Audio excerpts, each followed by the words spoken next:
Hi, I'm meteorologist Tony Petrarca alongside my partner in crime, meteorologist T.J. Del Santo. That's my phone dinging right here. Welcome to Beyond the Forecast. We've been working on this, T.J., now for the last several weeks where we have this opportunity to interact with the public and our viewers and answer weather questions. And as you know, you and I being out in the public, people are always asking us about the weather. And so, about everything. Related to weather. So why not put this forum together and make it official? And we've had so many questions. We're not going to be able to get to all of them today, but we are eventually going to answer them in future episodes like this and on our website as well. I lost track, maybe up to 50 questions, I think. A lot of questions. Yeah. A lot about the winter. How much snow are we going to get? That kind of stuff. Yeah. All right. All right, so we randomly selected some questions. The question number one, actually we got this a lot over the summer. What is the main cause of all the rain and flooding that we had over the summer? With the exception of the tornadoes that were frequent this summer, the big weather story this summer, no doubt, the amount of rain that we had and some pretty significant flooding, neighborhood flooding, highway flooding, and things like that. And it's kind of related to the tornadoes as well. It was just such a humid summer. That was the big issue. So much humidity in the air. And you might remember, it wasn't a very hot summer either. No, in fact, we barely got to 90 at all at the airport and work. It was a weather pattern that favored, as you mentioned, extremely high humidity. It was a warm summer, but it was not the hot, dry summer where we've had heat waves, dry air and temperatures that were in the 90s. There was so much moisture in the air that it didn't take much to squeeze that out into some pretty heavy, like slow-moving thunderstorms and rain. And we had a frequent, like little sparks in the atmosphere, those little pieces of energy that came on by and created those heavy rainstorms. And the reason why we had so much flooding is because there was so much humidity in the air, number one. Number two, our storm drains aren't meant to handle 8, 12, 15 inches of rain in just a matter of hours. I mean, nowhere in the country can handle that. And one of the highway floodings that we had over the summer, the radar was estimating 8, 9 inches of rain in a 2-3 hour period. So you're talking about 2, 3, 4 months worth of rain in 2 to 3 hours, and obviously the drainage system can't handle that. Also, these events occurred over urban areas, okay? Asphalt, concrete, cement. Take that same complex of heavy rain and put it in a rural area where there's more soil. You still get flooding, but it's not of the magnitude of where it's in an urban area where rain is coming down on top of concrete. It doesn't get absorbed, it runs off, and as you mentioned, these storm drains just can't handle it. It was like Cranston was one of those areas, Providence on Valley, Branch Avenue, up in Attleborough. So a lot of areas where there is a lot of cement, as you mentioned. And we know these areas so well that when our weather team is forecasting flooding rain and heavy rain, we already go to these neighborhoods before the rain starts because we know that there is some drainage issues and the storm drain issues in some of those neighborhoods where they can't handle that amount of rain. And I mentioned it's kind of related to the tornadoes as well. High humidity is typically what you need for a tornado, and a lot of what we call low-level wind shear, where the winds are two different directions, two different speeds, gives a little twist in the atmosphere. With that extra humidity in the air this year, and that's why we saw these tornadoes. And it was a very unusual summer for tornadoes. You talked about high humidity, and in tornado situations, we need the cloud base of the thunderstorm to be quite low. And with high humidity, you can get that low cloud base. You have the cloud bases, the bottom of the cloud is much higher, that the chances of tornadoes are low. So humidity, as you just mentioned, really played a huge factor in what we saw over the summer. And that, I know you toured the area on Byron Randall Road in Scituate. I live in Scituate, so I still, every once in a while, will drive up that road and look at the scars. Damage. It is just, I've never seen such a concentrated area of damage from any storm in Rhode Island's history. I mean, obviously the 38 Hurricane Carol, but this was so concentrated. The whole neighborhood was just leveled. I agree. And you and I have lived here all our lives, born and raised, and I feel the same exact way. When I turned that corner on that side road and just saw that entire landscape that looked like something out of a movie or something out of Texas, hard to believe that happened here. And the fact that we had the frequency, you get a tornado every now and then, but to get multiple tornado touchdowns, not just in Rhode Island, but in Connecticut and Long Island that summer was incredible. There'll be weather studies done on this for many, many years to come. And we had that one in, a little bit later on this summer in Scituate, Gloucester, too. So, it was a busy year for tornadoes and flooding. All right. Want to switch over to snow? Yeah, let's talk about it. You got your Christmas shopping done yet? All right. Question number 2, how often do we see a white Christmas. I tell you, it's right about now we have a lot of people saying, well, what are the chances? You would think we would have more snow on the ground Christmas, more so than not. And it's actually kind of rare. It's like a 22% chance of Providence seeing a white Christmas. Up in Foster, it's a little bit more common, like a 45% chance, typical, the snow belt of Rhode Island, so to speak. I think the last white Christmas was just a couple years ago. Wasn't a lot, but enough to make it pretty. Just enough. I think it snowed on Christmas Eve. Christmas morning, we had a little snow on the ground. It didn't last too long. So by definition, it has to be 1 inch of snow on the ground. At 7 a.m. At 7 a.m. And that official measurement is kept at the airport in Warwick. Though we were talking off camera, in 2009, it was 5 inches of snow. Yeah, we had a lot that year. There was another year, it was a few, 20, I think I wrote it down, 2018, I think, 2017, where we had some snow squalls after. Yes. Remember that There's an morning? outbreak of cold air. I think Pete Mangione was working, and That's right. And we had snow squalls that were coming on through and gave us a quick inch or two. Yeah, it was like a last-minute hurrah to make it look like the season. Yeah. All right. Okay, question number 3. When we go to the elementary schools, and the teachers ask this too. A lot of people. What is the difference between partly sunny and partly cloudy? There's really not a whole bunch of a difference. It's really just nighttime, daytime. That's really what it is. Well, yeah. So obviously we're using partly sunny during the day, partly cloudy at night. Specific Weather Service definition is 3/8 to 5/8 cloud cover. So kind of like almost like an even mix of both clouds and sunshine. Yeah, so mostly sunny is like what, 2/8 or about a quarter of the sky, Yep. and cloudy, mostly cloudy is probably 6/8 or 2/3 of the sky. You get the picture. So that is a common question, though. I get asked that a lot. Fine. And dew point too. What is the dew point? Which we just talked about earlier. It's a direct measurement of how much humidity is in the atmosphere. All right, question number 4.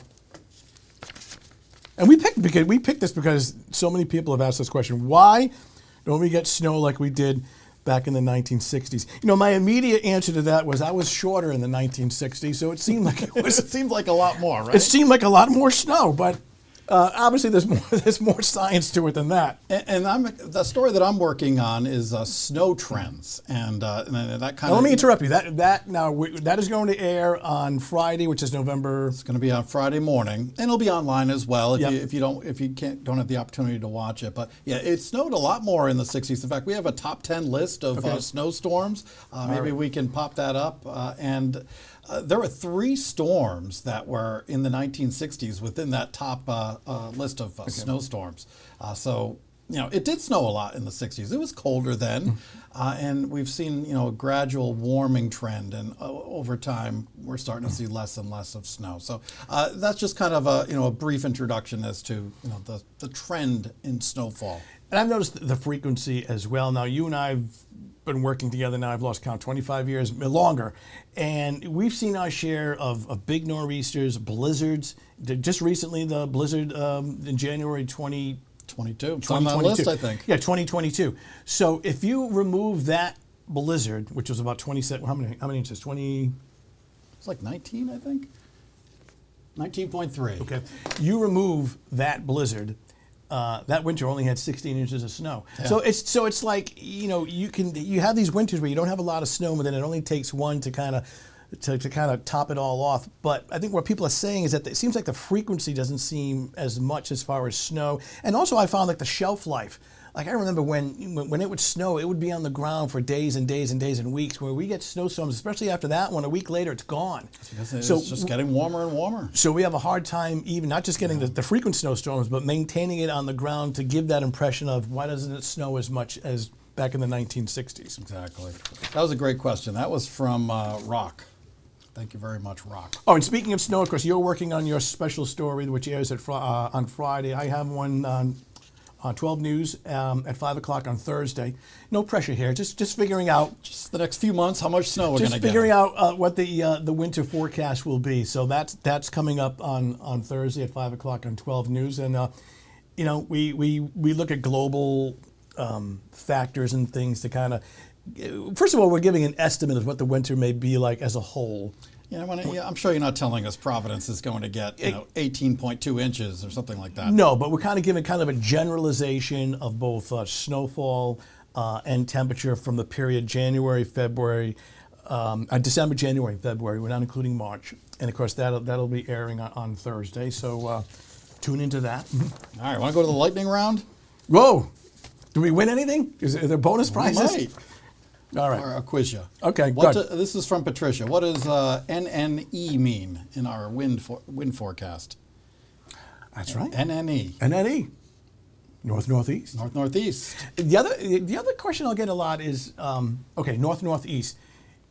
Is it coming from that direction? That's right. I get that a lot. Or is it blowing in that direction? And it's coming from that direction. Yes. That's what we mean by that. That's a good question and a good point by you. Yep. What does high pressure is in control mean? We both say that. I watch you. You say that. I say that. I said it this morning. The big blue H. High pressure, large and in charge. Large and in charge. So we see the H's and the L's. Of course, those are pressure systems. Low pressure, high pressure, and you explained this very well on the air. High pressure is just a huge area of sinking air in the atmosphere. And that tends to promote dry weather, clear skies, and sunshine and quiet weather. So I guess when we say in control, that is the dominant weather feature in our area that's responsible for the weather that we're getting, at least in the short term. Well, today, right? Exactly. Nice high pressure is in control. Wednesday, yep, that we're taping this. So, this is a good question from Kim. What devices or websites do you use to determine the weather? There's a lot.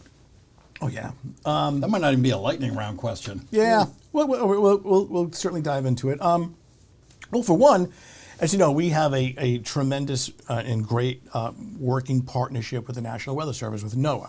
So we are utilizing information from them, from their office and from their website, raw data. We actually talk to them on the phone sometimes and things like that.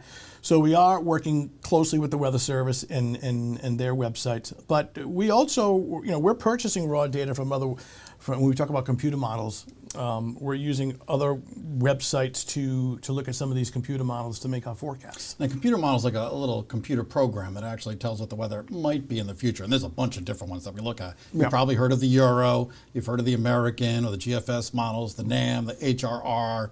Icon, there's Korean, Japanese, Brazilian, yes, UK Met. There's a whole bunch that we look at, and it's our job to try to figure out which one seems to be the most accurate. And some of the websites that we use, gives us a way to really analyze this model data in 3 dimensions. We can take cross sections. So much information. There's so many variabilities. We can overlay certain variabilities on top of each other and move them out in time. All of this data is in color, so we can kind of differentiate between cold and warm and things like that. So there is so much off-camera work that we're doing, like especially before a storm. When you watch us on the air and we're giving the prediction for a snowstorm, that's probably 6, 7, 8 hours of work and number crunching. At least. So anytime something, if the forecast doesn't quite go as expected, nobody takes it harder than us, because our team did put a lot of hours into it. Do we have another lightning round question here? Do we what are the conditions needed to officially be called a blizzard? Oh, that one, I forgot that one. I did too. That's from David in New Bedford. You've had a few blizzards out there. The January 2022, I remember you listed a couple of sites that night. We were on the air together that night, who made the official criteria for a blizzard. And it's not so much the amount of snow as it is with both visibility and wind speed. Right. You can have blizzard conditions with 6 inches of snow. Because we all know our blizzards are being 78 and all these other ones where you're getting 15, 20, 25 inches of snow. Well, you can have just like an inch or 2 of snow and it can still be a blizzard. So visibility, 1/4 mile or less, winds in that 35 mile per hour range. And for about 3 hours. Sustained for about a 3-hour period. And it was in 2022, when I had to leave here once my shift was done to go back we were put up in hotels for our safety. And I remember driving through it and this looks like the definition of a blizzard. The visibility was ridiculous. The wind was strong, and that was an all-out blizzard just 2 years ago. In a winter that was otherwise very quiet. That's typical. You get those big, huge storms, and there's not a whole bunch around it. Even the blizzard of '78 didn't have a lot. Yeah. So '78 that year after the blizzard, it was very, very quiet. It was the only big show in town. And then there are other winters. I remember this winter very well. It's the winter '95, '96. We had a snowstorm every 3 to 4 days. It never melted. It was always on the ground. That we had snow on the ground for weeks and months. And the snowiest winter ever on record in Providence, I believe 103. It was over 100 inches. Yeah, so 103 inches. So there are some winters like that, but boy, you don't see winters like that too often. We have so much variability now between rainstorms and snowstorms, and the frequency of prolonged cold and more snow days is becoming less, and that brings up the whole global warming, which is another topic for another beyond the forecast segment. Maybe one more question. The coldest spot in Rhode Island. I think that's in Kingston, Rhode Island, over near URI. And you would think, okay, it has to be. Now, Foster Gloucester is up there. Yeah, you would think the northwest part of the state, that is the coldest. But Kingston, down towards the URI campus, it's in Washington County, it's the southern part of the state. But in these situations, which we call radiational cooling, in these rural areas where the air gets very quiet and still and dry, it even happens out in Martha's Vineyard sometimes, you can have the temperature that drops incredibly fast over a short amount of time. Negative 23 degrees on January 11th, 1942 in Kingston, Rhode Island. Negative 23. Have you been we went to the same college in Vermont. Mm-hmm. Have you ever been in negative 23 yeah. up there? I was up there. So you would go to calculus class at 8 o'clock in the morning at Linden State College, Lindenville, Vermont. You would walk across that campus. It's literally 25 degrees below zero. And yeah, there you go. Dress warm and get to class. There's no school cancellations for that. No, not at all. By the way, the coldest for Providence is negative 17. That was in February of 1934. Should we bring this up? We should. First of all, nobody's landing their airplane in Providence. They're landing their airplane where? In Warwick. In Warwick. And while we say the data for Providence, the official records are kept at the airport in Warwick. Though in the log and in the almanac, and no matter what literature you read, it'll go down as it being Providence. So the numbers are actually not so much in downtown Providence, but right at the airport in Warwick, off Airport Road. Exactly. All right, I think we're all set. We're all set. We're out of questions for this time around. I tell you what. Now there were a lot of questions that we couldn't get to today. A couple of things. Either in our next Beyond the Forecast segment, we're going to try to get to them, or we may try to get them on the website in the coming days. In the meantime, you've got a special weather segment, as you mentioned, about snow trends, and that airs Friday morning. Friday morning at 6 a.m., and you've got one on Thursday evening. At 5 p.m., we're going to talk about what the winter may hold as far as cold and snow and temperatures and things like that. So, you ready for some snow? Not really. You're not really? I'm getting too old for snow, I think. I was saying, it was more fun when we were kids, right? It certainly was. All right, well, listen, thank you very much for tuning in. This was a lot of fun. We're going to try to do this again in the future. And again, we will try to get to some of your questions that we didn't get to today on our website and on a future segment as well. In the meantime, have a good day. Get ready for winter. It's almost here.